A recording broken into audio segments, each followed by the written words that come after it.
Hi, it's Andy from the Science of RVs, and today I'm going to please beg you, stop forking up with Reflectex. So there's a number of products on the market. Reflectex is just one of them, which is an aluminium foil based product with aluminium foil on both sides and some thin layer of insulation in the middle. It could be bubble wrap, it could be thin insulation. They're usually a few millimeters thick, but the common one that a lot of people have heard of is Reflectex. And lots of people stick it on the inside of the glass of their RVs for saving heat or to keep them cool in the summer. And there's a lot of misinformation and malpractice with using this material. So we're going to sort it out today. Now, if you actually go on the Reflectex website, there's nothing in there in their specs and manuals about using it in conjunction with glass. So there's no experimental data that we can share. So all I can do is apply a little bit of science to explain what's going on. So that's what I'm going to do with my trusty beer.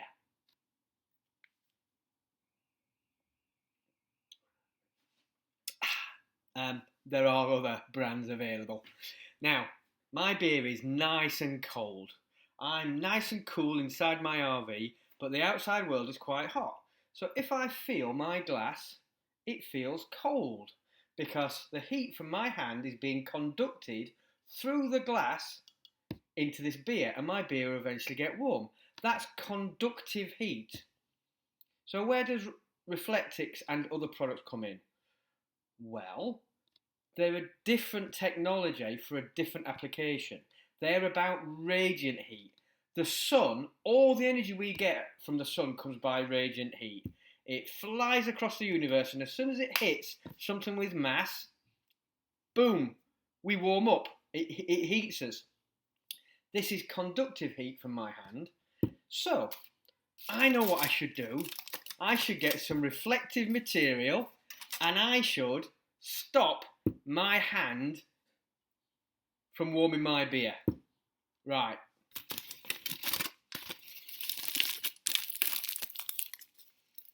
There we go. My hand's getting cold. My hand's cold.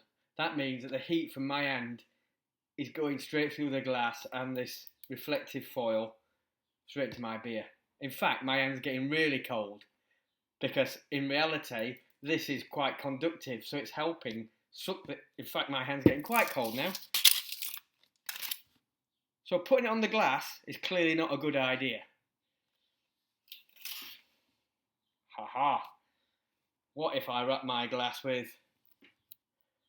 a little bit of insulation? Can't feel a thing. Can't feel a thing. Aha. That's because this process is conductive. It's not radiant. So, yeah.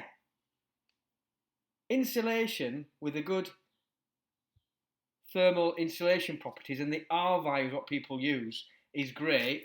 This stuff, you can't use the science of how you measure the thermal properties of this to something like this, because this is measuring a conductive process. This doesn't work well in a conductive process. And that's a mistake we all make by sticking this right up to our glass. So what we're actually doing, what we're doing here? Well, of course, I'm not stood there with my hand on my Reflectex or equivalent products on a foil-covered product. What people forget, though, is that a shiny silver foil or shiny aluminium, has two things it's good at. One of it doesn't absorb radiant energy, it reflects it. So the radiant heat from my hand, if I put it here, will just touch this and bounce back off. But another thing it's great at is it doesn't emit heat. So if this was a hot liquid like a cup of tea, and I put my hand close to it, I probably won't feel that cup of tea very hot. If I touched it and I go to conductive, then I'll feel it. So I say, oh, it's really hot. Well, yeah, because the reason this is hot is because it's conducted the heat from inside. Can it radiate that heat? No, if there's a gap. So if I put my hand here it's getting less and less effective as a radiant barrier. But if I put my hand an inch or two away, I won't feel very much. The closer I get, the more I'll feel. And that's a simple experiment with a hot cup of tea, or in this case, I'm sorry, I've got to take that off, my hand's too cold. Ooh, the opposite effect. Now, when I put that aluminium foil around my beer, I could hear you all going, "What's he doing? That's stupid." Yeah, and that's what we do with Reflectex on the window. Whereas actually on the inside of the window, what we should be doing is using insulation, mineral wool in this case, because that will stop the conduction of heat off that glass into my RV. In other words, the heat stays in the glass, and that's what we want. Now, in reality, what we want is we do want to use this. Do I want to use this an inch or so away from my window? Yeah. Do I want to use it on the inside of my vehicle? No.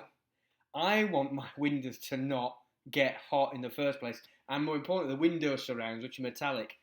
So if I'm going to use this stuff, products like this, I'm much better putting it on the outside of the window than on the inside. If I'm going to block up all my windows so I can't see anything, because I'm putting barriers like this on, put it on the outside. Now you might say, is that possible? Well, if you've got a van or a vehicle with a metal body, just buy some strip magnets, glue it onto this, bosh.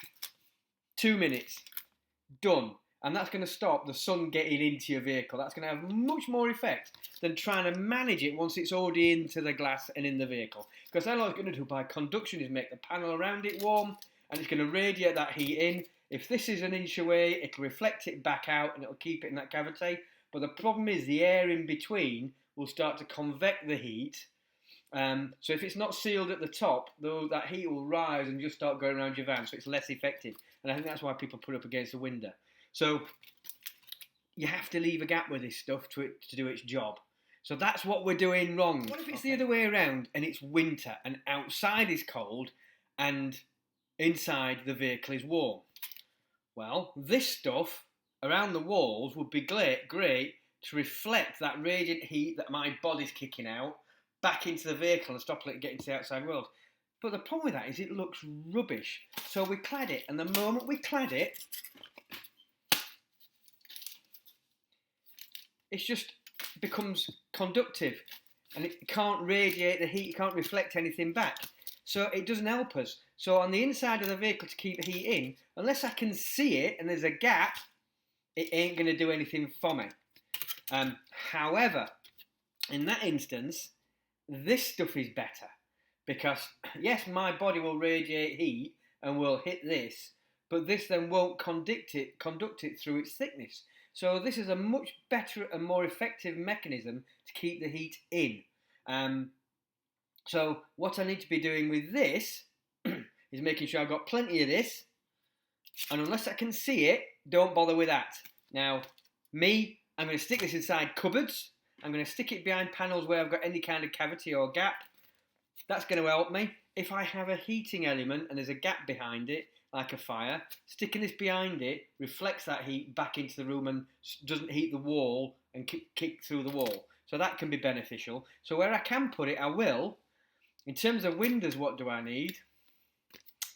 This stuff, 3mm thick, ain't going to do diddly squat to keep heat in, other than maybe covering up drafts and stopping convection heat through the windows. So it much better would to be make a thermal curtain or have blinds with thermal material in, like thin insulate.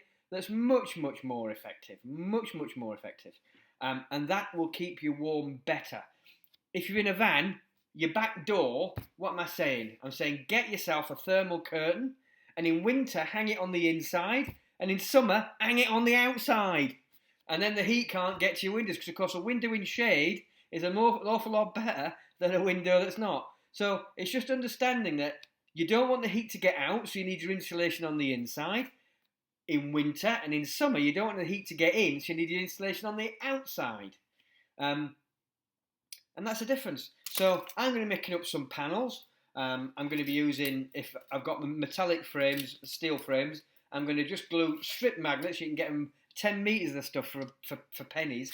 I'm just going to make these up so I can just stick them on the outside if I need them in summer. Bosh.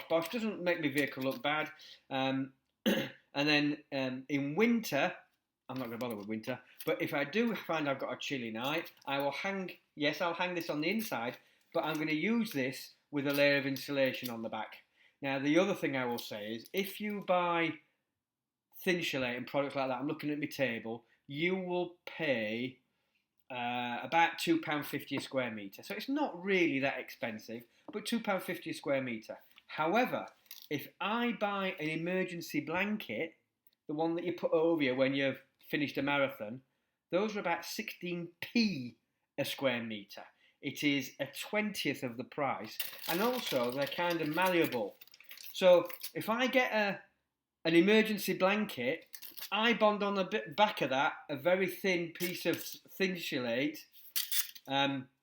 insulation. I've got a fantastic radiant and thermal barrier. Fantastic. Cheap as chips. So, I hope that was cleared all this up. Stop sticking this to your window. It's not doing a lot for you. Better off having a little gap. The manufacturer in a house installation recommends 1.5 to 2 inches. People go down as low as 3/4 of an inch. The closer you get, the less effective this is as a radiant barrier. The better off you're using one of these. If it's in winter, have that up against your window and have that showing on the inside, so any heat that is radiated in your vehicle will get reflected back. That's a great idea. In summer, stick it on the outside, not the inside. See you again.